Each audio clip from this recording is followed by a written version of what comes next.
প্রতিদিনও ভোর 5:30টায় উঠে দুপুরের মধ্যে ঘরের সমস্ত কাজগুলো আমি যেভাবে একা হাতে গুছিয়ে পরিপাটি করে রাখি, তার সঙ্গে আমার এই ছোট্ট রান্নাঘরটাকেও আমি সপ্তাহে একদিন যেভাবে ডিপ ক্লিন করি, সেটাই আজকের ভিডিওতে তোমরা দেখতে পারবে। আর সবচেয়ে বড় কথা, আমার কিন্তু মডিউলার কিচেন নাই, তবুও কিন্তু আমার এই ছোট্ট কিচেনটাকে, আমার এই শখের কিচেনটাকে কিন্তু আমি প্রতিদিনই এভাবে মানে সপ্তাহে একটা দিন আমি কিন্তু এভাবে সুন্দর করে ডিপ ক্লিন করে নিই। আর আমার ঘরে কিন্তু অনেক দামি দামি ফার্নিচার নেই, তবুও কিন্তু আমার ঘরে যেটুকু ফার্নিচার আছে সেই ফার্নিচারগুলোই কিন্তু আমি প্রতিদিন গুছিয়ে পরিপাটি করে রাখতে পছন্দ করি একা হাতে।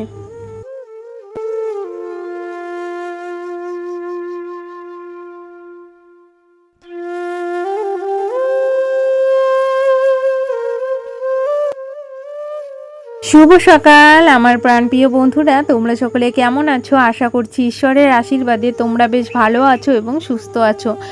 আর ঈশ্বরের কাছে এটাও প্রার্থনা করি তোমরা যেন প্রত্যেকে ভালো থেকো এবং সুস্থ থেকো, আর তোমাদের ভালোবাসা ঈশ্বরের আশীর্বাদে আমরাও যেন ভালো থাকি। আর তোমাদের সবাইকে আমার নতুন আর একটা ভিডিওতে অনেক অনেক স্বাগত। আশা করি আজকের ভিডিওটা তোমাদের খুব ভালো লাগবে। আর প্রিয় বন্ধুরা, যে সকল বন্ধুরা আমার ভিডিওটা দেখা শুরু করেছো তাদের সকলের কাছে প্রথমেই একটাই রিকোয়েস্ট, প্রত্যেকে লাইক দিয়ে ভিডিওটা কন্টিনিউ করবে। আর সবাইকে তো আজকে কিন্তু খুব সকাল থেকে আমি ভিডিওটা শুরু করেছি, আর এখন কিন্তু 5:30 বাজে। আর আজকে কিন্তু আমি ঘরের কাজগুলোই প্রথম করে নেব, তারপরে বাইরের কাজগুলো করব। আর যেহেতু আজকে ছুটির দিন, আর আমি কিন্তু সপ্তাহে একটা দিনই এই রান্নাঘরের মোছামুছির কাজটা করে থাকি, মানে পুরো যাকে বলে ডিপ ক্লিন, সেটা কিন্তু আমি রবিবারের দিনই করি। আর রবিবারের দিন করার একটাই কারণ, যেহেতু রবিবারের দিন রান্নাবান্নার চাপটা সকাল সকাল একটু কম থাকে, ওই জন্যই কিন্তু রান্নাঘরটা আমি সকাল সকাল এই যে সুন্দর করে পরিষ্কার করে গুছিয়ে নিলাম। আর এটা কিন্তু আমার মডিউলার কিচেন নয়, তবে কিচেনটা কিন্তু আমার সাধ্য মতো আমার মানে শ্রম দিয়েই আমি সুন্দর করে পরিপাটিভাবে গুছিয়ে রাখি। এভাবে গুছিয়ে রাখতে রান্নাঘরটা আমার ভীষণ ভালো লাগে। আর যেটা আছে এই রান্নাঘরটাই আমার কাছে অনেক প্রিয় আর অনেক দামি। আমি কিন্তু আমার ভালোবাসা দিয়েই এই ঘরটাকে এভাবে মানে সপ্তাহে একটা দিন গুছিয়ে নিই। আর প্রতিদিন তো একটু একটু করে মোছামুছি করি, তবে রবিবারের দিনটা একটু স্পেশালভাবেই প্রত্যেকটা জিনিস সুন্দরভাবে ডিপ ক্লিন করে নিই। তারপরে দেখো রান্নাঘরের সমস্ত কাজবাজ আমার হয়ে গেছে, ঘরটাও আমার ঝাড় দেওয়া হয়ে গেছে। তারপরে কিন্তু চলে এলাম বাইরে। এখন বাইরেটা সুন্দর করে আমি ঝাড় দিয়ে নেব।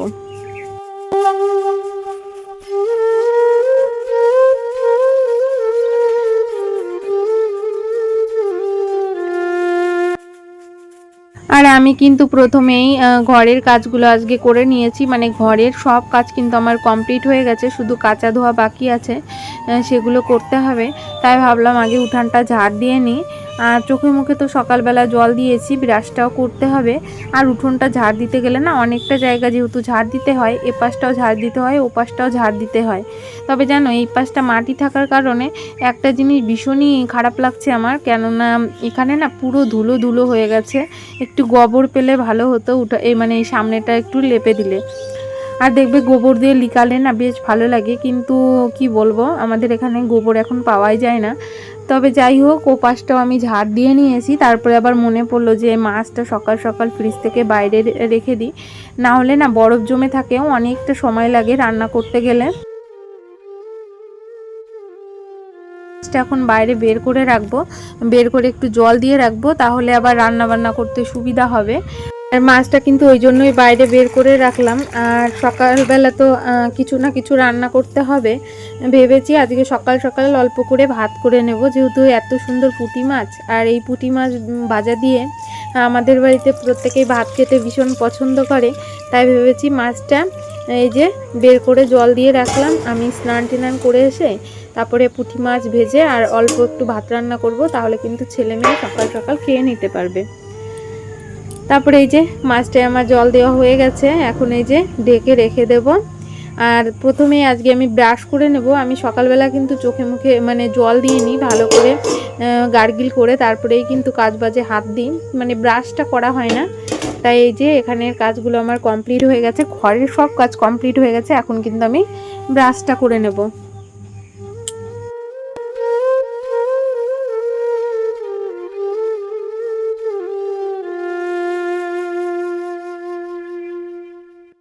আর ব্রাশটা মুখে দিয়ে তারপরে কিন্তু এই যে এই তুলসী গাছ লাগিয়েছি, এর মধ্যে আমি লাউ গাছ লাগিয়েছিলাম, তোমরা তো জানো। কিন্তু একটা লাউ গাছও এখন আর নেই জানো, আমাদের পাড়াতে মুরগি আছে তো সব মুরগিতে খেয়ে নিয়েছে, আর তার জন্য রাগ করে কিছু লাগাইনি। আর ওই যেখানে ওই মশারিটা আছে না, ওর মধ্যে কিছু বেগুন গাছ আছে, তবে বেগুন গাছগুলো মশারি দিয়ে ঢাকা আছে বলে বেগুন গাছগুলো আছে, আর না হলে তো ওই যে মানে লাউ গাছটা খেয়ে নিয়েছে, আরও অন্যান্য গাছ ছিল সবই খেয়ে নিয়েছে। আর কালকে রাতে আবার আমি একটু একটা জায়গায় গিয়েছিলাম, তার জন্য শাড়ি পরে গিয়েছিলাম। তারপরে দেখো জামা কাপড়গুলো কিন্তু আমি ব্রাশ করার আগে ভিজিয়ে নিয়েছিলাম। এখন জামা কাপড়গুলো আমি কেচে কিন্তু এই যে এখন সমস্ত জামা কাপড়গুলো এখন মেলে দিচ্ছি। আর ছেলে মেয়ে কিন্তু এখনও ওঠেনি, ছেলে মেয়েকে ডাকলাম যে বাবা আমি স্নান করব, তোরা উঠে পড়। তাড়াতাড়ি উঠে কিন্তু চোখে মুখে জল দিয়ে ব্রাশটা করে নে। আর যেহেতু ছুটির দিন প্রত্যেকেই বিছানায় আছে, মানে ওদের ডাকতে হচ্ছে বারবার। আমি যখন এই যে জামা কাপড়গুলো মেলছিলাম বারবার ওদের ডাকছিলাম যে ওঠ বাবা ওঠ, আর মেয়ে তো ঘুমোয় একটু বেলা করে।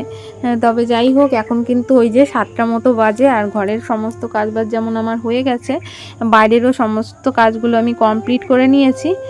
আর অনেকগুলো জামা কাপড় আজকে কেচেছি আমি, তো এখন সমস্ত জামা কাপড়গুলো মেলে দিই, তারপর আবারও একটু পরে তোমাদের সামনে আসি একেবারে স্নান করে।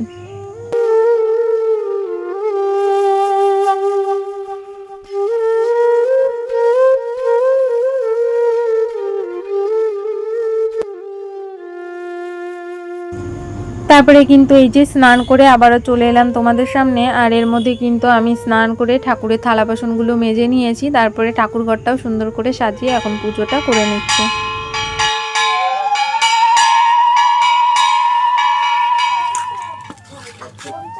আর এর মধ্যে কিন্তু আমার ছেলে মুখটুক ধুয়ে বিছনা তুলে ও কিন্তু বই পড়তে গেছে।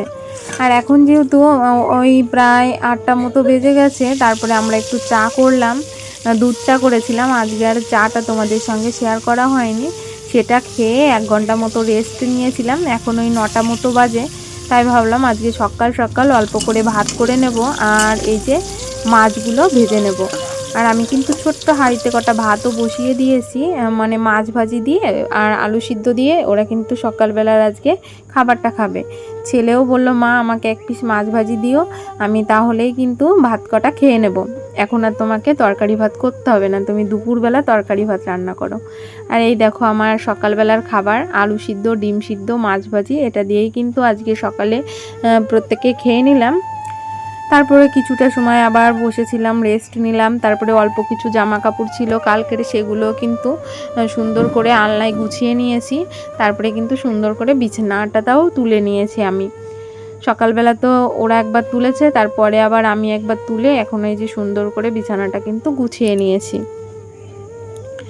আর আজকে ফার্নিচারগুলো টুকটাক সকালের দিকে তো মুছেছি, সেটা তোমাদের সঙ্গে শেয়ার করিনি। সকালবেলা ঘর মুছেছি, তারপরে ফার্নিচারগুলো মুছেছি, সেগুলো সমস্তটাই অফ ক্যামেরায় করেছি।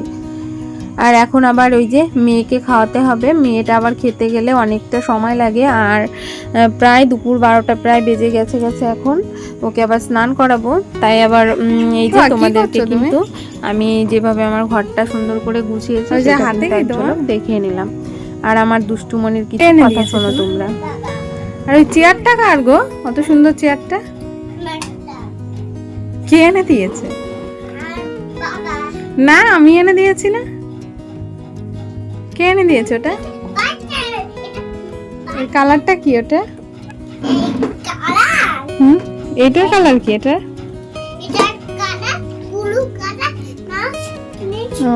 তোমার কোনটা বেশি পছন্দ, তোমার বাবারটা না আমারটা?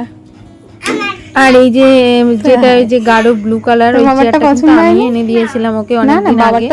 ওর একটা চেয়ার ভেঙে গেছিল, তারপরে আমি এনে দিয়েছিলাম, তোমাদের সঙ্গে শেয়ার করা হয়নি। এই চেয়ারটা বেশি এদিকের এই যে চেয়ারটা দেখছো এই টুলের মতো, এটা কিন্তু টুলের মতো কাজ করে, বড়দেরও মানে বসা যায়, এতটা দগ্ধ। আর এই যে দুটোই চেয়ারটা ভালো। দেখতে পাচ্ছ না, এই চেয়ারটা হ্যাঁ, কিন্তু তুমি খুবই আমার ভালো সঙ্গে জানো। মিথ্যে কথা এই যে বলতে ছোট্ট নেই বাবা। চেয়ারটা ওর বাবা নিয়ে এসেছে। চেয়ারটা কিন্তু একটা কি গো? টুলের মতো কাজ করে, না, আর এখন আর খাবো না। দেখতে ছোট মনে হ্যাঁ, হচ্ছে, দেখো কিন্তু একটা বন্ধুরা, বড় এই মানুষও যে এর যে উপর চেয়ারটা বসতে দেখছো পারবে, না, এতটা ভার বহন করতে পারে এই চেয়ারটা। কিন্তু এই চেয়ারটা নিয়ে অনেক কথা হয়েছে, তবে অনেকটা কষ্টও পেয়েছি আমি। এখন এই চেয়ারটা পেয়ে এই চেয়ারটা নিয়েই সারাদিন খেলা করছে। তবে চেয়ারটা কেমন হয়েছে আর বাচ্চাদের জন্য চেয়ারটা কেমন অবশ্যই প্রত্যেকে কমেন্ট করে জানিও। আর তোমাদের সঙ্গে কথা বলতে বলতে কিন্তু আমি ওই যে সকালের যে থালা বাসনগুলো ছিল না, সেইগুলো একটু কুড়েমে করে ধুতে আমার দেরি হয়ে গেছে। তারপরে থালা বাসনগুলো ধুয়ে নিয়ে আসলাম। আর এখন তো 12টা বেজে গেছে, মেয়েকে খাওয়াতে হবে। তার আগে ভাবলাম এই যে শাকগুলো কুটে নিই। আজকে যেহেতু শাকের তরকারি রান্না করব দুপুরবেলা, আর মেয়ে যদি মানে মেয়েকে স্নান করাতে যায় না, তাহলে আর শাকটা কোটা হবে না, যেহেতু শাকটা কুটে ওকে আবার ঘুম পাড়াতে হবে। মানে ওকে কিন্তু 12টার সময় খাবারটা আমি খাইয়ে দিয়েছি। এখন এই যে শাকগুলো তোমাদের সঙ্গে বক বক করতে করতে কিন্তু সমস্ত শাকগুলো আমি কুটে নিলাম। আর ওকে খাবারটা তো অনেকটা সময় খাওয়ানো হয়েছে, প্রায় আধা ঘন্টা হয়ে গেছে। আজকে 12টার একটু বেশি বেজে গেছে, তাই কিন্তু এই যে মেয়েকে ফলের জুসটা দিয়ে দিলাম, আর ওদিকে কিছুটা রেখে দিলাম ওর দাদা ভাইয়ের জন্য। আর আমার মেয়ে না ফলের জুস খেতে ভীষণই পছন্দ করে, জানি প্রত্যেকটা বাচ্চাই পছন্দ করে, আমার মেয়েও সেরকম পছন্দ করে খুব। তারপরে কিন্তু আমি মেয়েকে খাইয়ে দাইয়ে মেয়েকে একটু ঘুম পাড়িয়ে দিয়েছি। তারপরে আমি চলে এসেছি দুপুরে রান্না বান্না করতে। আর এখন কিন্তু ওই 1টার একটু বেশি বেজে গেছে, 1টা ওই 10-15 বেজে গেছে। আর যেহেতু শাকটা ছাড়ানো আছে, তো আজকে রান্নাটা আমার ঝটপট করেই হয়ে যাবে। আমি রান্না করতে করতেও কিন্তু সবজি কাটি, যেমন এই যে শাকটা বসিয়ে দিয়ে কিন্তু আমি ওদিকে সিম আলুটা কেটে নিয়েছি। আর আজকে এই শাক দিয়ে একটা তরকারি করেছি এই যে, আর একটা সিম আলু দিয়ে করব, আর একটা করব হলো চাল কুমড়ো দিয়ে ঘন্ট। মাঝে মাঝে না ভিডিওর ভয়েস দিতে বসে আমি সমস্ত কিছু গুলিয়ে যাই, ভুলে যাই। তবে এই পর্যন্ত যে সকল বন্ধুরা আমার ভিডিওর সাথে আছো, তোমাদের সবাইকে অসংখ্য অসংখ্য ধন্যবাদ। প্রিয় বন্ধুরা, প্রত্যেকে এইভাবে আমার পাশে থেকো, সাথে থেকো। তোমাদের ভালোবাসা আমার যেমন খুব প্রয়োজন, আর আশা করি আমার ভালোবাসাও তোমাদের প্রত্যেকের খুব প্রয়োজন। তাই সকলে এইভাবে আমার পাশে থেকো, আমিও কিন্তু সকলের পাশে সব সময় আছি। আর যারা নতুন আসছো তাদেরকে বলবো, তো আমার এই ভিডিওটা যদি তোমাদের কোথাও একটু ভালো লেগে থাকে, অবশ্যই ভিডিওটা একটা লাইক দিয়ে চ্যানেলটিকে সাবস্ক্রাইব করে দিয়ে আমার ছোট্ট পরিবারের পাশে থাকবে। আর আমিও ঠিক সময় মতো যেয়ে তোমাদের বন্দি করে আসবো। আর এই দেখো, তোমাদের সঙ্গে কথা বলতে বলতে কিন্তু সিম আলুর তরকারিটি আমার হয়ে গেছে। আর এখন তো মানে নতুন সবজি সিম আলু, আর সিম আলুর তরকারিটা করে কিন্তু আমি আর ঘন্টটা তোমাদের সঙ্গে শেয়ার করিনি। এই যে চাল কুমড়ো দিয়ে মাছের মাথা দিয়ে ঘন্ট করেছি, আর শাকের তরকারি করেছি, আর সিম আলুর তরকারি করেছি। আজকে দুপুরের খাবারগুলো কিন্তু দারুণ হয়েছিল, কি বলবো, ভীষণ ভীষণ মজার হয়েছিল খেতে। আর যেহেতু সিম আলুর তরকারিতে একটু ধনেপাতা দিয়েছিলাম, ওই জন্য সিম আলুর তরকারিটাও ভীষণ ভীষণ ভালো হয়েছিল। আমার ছেলেও খুব পছন্দ করেছে। ঘন্ট জিনিসটা না আমার ছেলে কিন্তু ভীষণ ভীষণ পছন্দ করে, তবে চিংড়ি মাছ দিলে আরও বেশি পছন্দ করে। তবে চিংড়ি মাছ ছিল না, মাছের মাথা দিয়েই করেছিলাম, ও কিন্তু খুব ভালো খেয়েছিল। আর এই মানে খাবারের প্রশংসাগুলো যেহেতু করতে পারছি, এই ভিডিওটা একদিন আগেই করেছিলাম, ভয়েসটা আমি তার পরের দিন দিচ্ছি। আর এখন কিন্তু 2:30 বেজে গেছে, তাই সবাইকে টাটা, বাই বাই।